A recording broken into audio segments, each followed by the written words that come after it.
नरडाणा येथील गावाजवळ मुंबई आग्रा महामार्ग लगत जात असलेल्या धुळे महानगरपालिकेला पाणी पुरवठा करणाऱ्या पाईपलाईनच्या पाईपला आज पहाटे 5 वाजेच्या सुमारास तडा पडल्याने मोठी गळती सुरू झाली। यामुळे महामार्गावरील वाहतूक काही काळासाठी विस्कळीत झाली होती। या संदर्भात सविस्तर वृत्त असे की नरडाणा गावाजवळून जाणाऱ्या व धुळे महानगरपालिकेला पाणी पुरवठा करणाऱ्या तापी नदीच्या पाईपलाईनच्या पाईपला तडा पडून मोठी गळती आज पहाटेच्या सुमारास सुरू झाली। पाण्याच्या दाबाचे फवारे जवळजवळ 10 ते 12 फूट उंच उडत होते। महामार्गावरून जाणाऱ्या प्रत्येक गाडीवर हे पाणी उडत होते।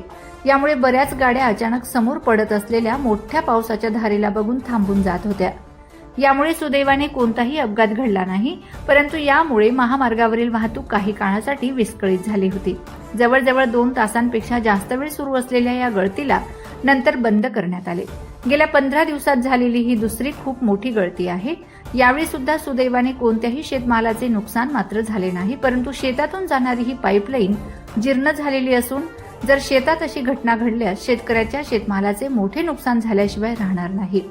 वारंवार घडणाऱ्या या गळतीमुळे या पाईपलाईनचे एकूणच भविष्य धोक्यात आले असून या संदर्भात धुळे महानगरपालिकेने गांभीर्याने पावलं उचलणं गरजेचं आहे, असं शेतकऱ्यांनी नवसत्य न्यूज जवळ आपल्या भावना व्यक्त करताना म्हटलं आहे।